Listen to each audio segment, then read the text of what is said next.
আল্লাহ নবী বলেন এই আমলটা যারা করবে প্রত্যেক ফরজ নামাজের পর 33 বার সুবহানাল্লাহ, 33 বার আলহামদুলিল্লাহ, 33 বার আল্লাহু আকবার, এরপর লা ইলাহা ইল্লাল্লাহু ওয়াহদাহু লা শারীকা লাহ লাহুল মুলকু ওয়া লাহুল হামদু ওয়া হুয়া আলা কুল্লি শাইইন কাদির, এই হলো মোট 100 বার। আল্লাহ নবী বলেন গুফিরাত লাহু খাতায়া ওয়া ইন কানাত মিসলা জাবাদিল বাহরি, সমুদ্রের ফেনা পরিমাণ গুনাহ হলেও আল্লাহ মাফ করে দেয়। সমুদ্রের ফেনা পরিমাণ গুনাহ আল্লাহ মাফ করে দেয়। তা এটা কিন্তু একটু বড়। আরেকটা ছোট আমল আপনাদেরকে শিখাই, বুখারীর বর্ণনা, যেটা আগে বলতেছিলাম, 6405 নম্বর হাদিস। আমার সাথে বলেন সুবহানাল্লাহি ওয়া বিহামদিহি। বাস, শেষ, আর না। বলেন সুবহানাল্লাহি ওয়া বিহামদিহি। এতটুকু। قال رسول الله صلى الله عليه وسلم من قال سبحان الله وبحمده في اليوم 100 مرة।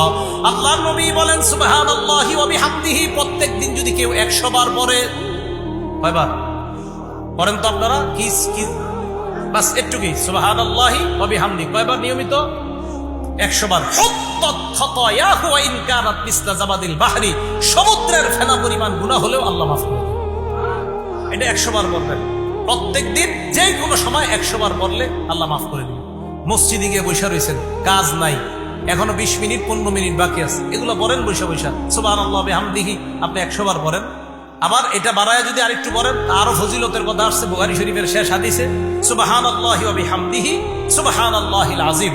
এটা যদি বাড়ায় পড়েন আপনি, নবীজি সাল্লাল্লাহু আলাইহি সাল্লাম বলেন এই দুইটা আল্লাহর কাছে অনেক প্রিয়। খাফিফাতানি আলাল লিসান, মুখে বলতে অনেক সহজ। সাকিলাতানি ফিল মিজান, আল্লাহ রাসূল সাল্লাল্লাহু আলাইহি সাল্লাম বলেন সুবহানাল্লাহি ওয়া বিহামদিহি সুবহানাল্লাহিল আযীম, এই দুইটা বাক্য হাবিবাতানি ইলার রহমান, আল্লাহর কাছে অনেক প্রিয়। খাফিফাতানি আলাল লিসান, মুখে বলতে সহজ। সাকিলাতানি ফিল মিজান, মিজানের পাল্লায় ভারী হয়ে যাবে। ভাই আমলটা করবো তো ইনশাআল্লাহ। এবার আমার সাথে আরেকটা আমল করেন, বাস একবারই করেন। বলেন সুবহানাল্লাহি সুবহানাল্লাহ আলহামদুলিল্লাহ। মাত্র কয়বার বললাম? আচ্ছা আবার বলেন তো সুবহানাল্লাহ আলহামদুলিল্লাহ। নবীজি বলেন তামলাউ মা বাইনাস সামাওয়াতি ওয়াল আরদ, মুসলিম শরীফের 422 নম্বর হাদিস, আসমান জমিনের মাঝে যত ফাঁকা জায়গা এই আমল দ্বারা পরিপূর্ণ হয়ে গেছে। সুবহানাল্লাহ আলহামদুলিল্লাহ, এই দুইটা। এবার আমার সাথে শুধু বলেন আলহামদুলিল্লাহ। আবার বলেন তো।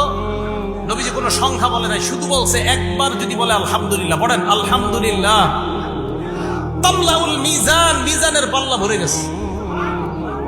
এই আমল আমি আপনি না করলে কে করবে? তাহলে 11 নম্বর উপায় গুনাহ মাফের জিকির করা। জিকিরের মধ্যে আলহামদুলিল্লাহ জিকির, সুবহানাল্লাহ জিকির, আলহামদুলিল্লাহ জিকির, এগুলা সব জিকিরের অন্তর্ভুক্ত। কোরআনের কারীমের তেলাওয়াত করা, এগুলাও জিকিরের অন্তর্ভুক্ত। আল্লাহ পাক রব্বুল আলামিন আমাদের সকলকে গুনাহ মাফের যে 11টা উপায় আলোচনা করা হয়েছে, একটু বসেন। 1 নাম্বার তওবা করা, 2 নাম্বার ইস্তেগফার পড়া, 3 নাম্বার ক্ষমা পাওয়ার আশায় দোয়া করা, 4 নাম্বার নবীর পূর্ণ আনুগত্য করা। আর পূর্ণ আনুগত্য মানে নবীজির সুন্নত সাহাবাদের সুন্নত আঁকড়ে ধরা। 5 নাম্বার আজান দেওয়া, 6 নাম্বার 2 রাকাত নামাজ পড়া, 7 নাম্বার 5 ওয়াক্ত নামাজ পড়া, 8 নাম্বার জামাতের সাথে নামাজ পড়া, 9 নাম্বার গুনাহ হয়ে গেলে সাথে সাথে একটা ভালো কাজ করা, 10 নাম্বার জিকিরের মজলিসে বসা, 11 নাম্বার জিকির করা। এই উপায়গুলো আমরা অবলম্বন যদি করতে পারি নিয়মিত, আল্লাহ আমাদের গুনাহগুলো মাফ করতেই থাকবেন। আল্লাহ আমাদের সকলকে গুনাহমুক্ত জীবন নিয়ে যেন আমরা কবরে যাইতে পারি, আল্লাহ তৌফিক দান করেন। আমিন ওয়া আখিরু দাওয়ানা আলহামদুলিল্লাহি রাব্বিল আলামিন। আসসালামু আলাইকুম।